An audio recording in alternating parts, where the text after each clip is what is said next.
Welcome back students. Today we will study the double helix model of DNA. हमने last class में जो है पढ़ा था कि जो कंपोनेंट्स पॉलीन्यूक्लियोटाइड चेन बनाते हैं डीएनए और आरएनए की, वो कौन कौन से हैं।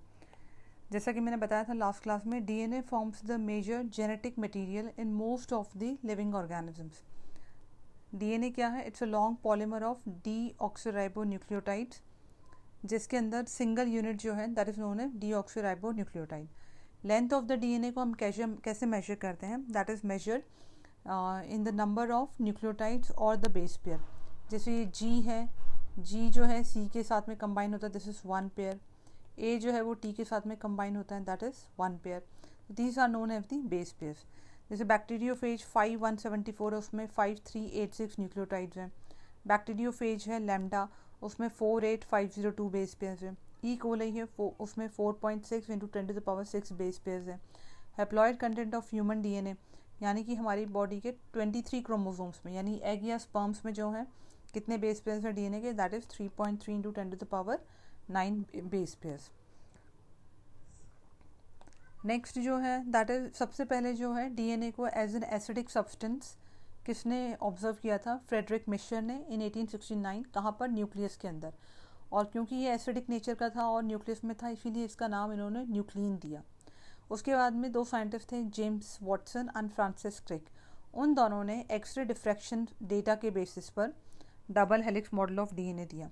ये एक्सरे डिफ्रैक्शन डेटा उनको किसने दिया था?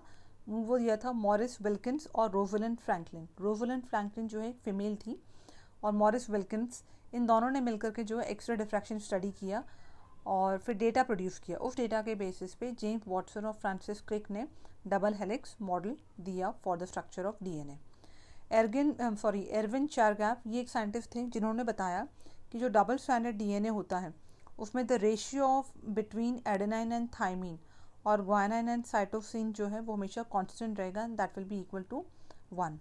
यानी कि ए और T will be equal to G/C equal to 1। यानी एक डीएनए के अंदर जितने एडेनाइन होंगे उतने ही थाइमीन होंगे, या जितने साइटोसिन होंगे उतने ही ग्वानाइन होंगे। ये उन्होंने रेशियो दिया था। इसके अलावा उन्होंने ये भी बताया कि ग्वानाइन जो है वो हमेशा जो है वो साइटोसाइन के साथ में बेस पेयरिंग करेगा, एडेनाइन जो है वो हमेशा थाइमिन के साथ में बेस पेयरिंग करेगा। These are the salient features of the DNA. इस पर भी क्वेश्चन आता है। फर्स्ट फीचर क्या है? That it is made up of 2 polynucleotide chains. ये बता चुकी हूँ, ये एक पॉलीन्यूक्लियोटाइड चेन है और ये एक चेन है, जहाँ पर बैकबोन जो है किससे मिलकर बनी होती है? Sugar phosphate. ये जो है पीछे बैकबोन जो है शुगर और फॉस्फेट से मिलकर बनी हुई है, और बेसिस जो है वो अंदर की साइड में प्रोजेक्ट होते हैं।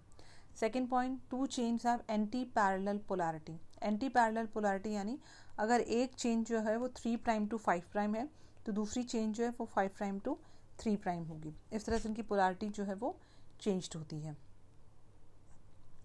नेक्स्ट जो फीचर बताया दैट इज, दोनों स्ट्रैंड जो हैं वो एक दूसरे से कैसे कनेक्टेड है? With the help of hydrogen bonds. Hydrogen bond से कनेक्टेड है, और इस सिंगल को हम 1 बेस पेयर कहते हैं। हमेशा एडेनाइन जो है वो 2 हाइड्रोजन बॉन्ड बनाता है विद थाइमीन, और ग्वानाइन जो है that forms the 3 hydrogen bond with cytosine.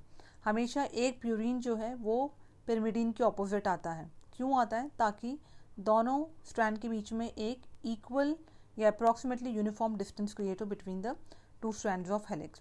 अगर प्यूरिन और प्यूरिन आएगा तो डिस्टेंस बीच में कम रह जाएगा, और पिरिमिडीन और पिरिमिडीन आएंगे अगर एक दूसरे के ऑपोजिट तो डिस्टेंस ज़्यादा हो जाएगा।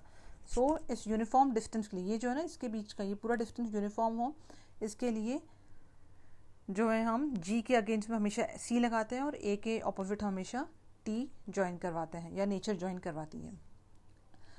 फोर्थ पॉइंट है, 2 chains are coiled in a right handed fashion. DNA जो है बहुत सारे टाइप के होते हैं। जेड टाइप होता है, बी टाइप है, सी टाइप, डी टाइप है। हम जो पढ़ रहे हैं जेनेटिक मटेरियल जो है दैट वाज बी डीएनए है, बी टाइप ऑफ डीएनए है। ये कैसा है? राइट हैंडेड फैशन है। Right handed fashion mean right hand की तरफ कॉइल्ड है। On the pitch of the helix is 3.4 nanometre. 4 nanometre pitch क्या है? यहाँ से लेकर के यहाँ तक का जो डिस्टेंस है, this is known as the 1 pitch. इसका डिस्टेंस कितना है? That is 3.4 nanometre. 3.4 नैनोमीटर कितना होता है ये आप जानते ही हैं। 10⁻9 metre is known as the 1 nanometre. And there are रफली 10 बेस पेयर। इसके बीच में ये जो बेस पेयर्स है वो कितने होंगे, रफली 10 बेस पेयर्स होंगे, और इन दो बेस पेयर्स के बीच में डिस्टेंस कितना होगा, दैट विल बी 0.34 नैनोमीटर। इसी को कैलकुलेट करके जो है डीएनए की जो लेंथ है वो 2.2 मीटर निकाली गई है। The length of the DNA is 2.2 metre. ये एग्जैक्टली कैलकुलेशन कैसे की है ये मैं आप लोग को गूगल क्लासरूम में बता दूंगी। नेक्स्ट जो पॉइंट है, the plane of one base, एक बेस पेयर जो है उसके ऊपर ही दूसरा बेस पेयर आया है, मीन स्टैक जो है वो कम्प्लीटली एक के ऊपर एक है। ऐसा नहीं कि एक अगर ऐसे है तो दूसरा ऐसे है, एग्जैक्टली एक बेस पेयर ऐसे तो दूसरा बेस पेयर उसके ऊपर ही होगा। तो एक तो हाइड्रोजन बॉन्ड्स है उनके बीच में, दूसरा एक के ऊपर एक बेस पेयर है। इस वजह से क्या होता है, जो हेलिकल स्ट्रक्चर है उसकी स्टेबिलिटी ज़्यादा होती है।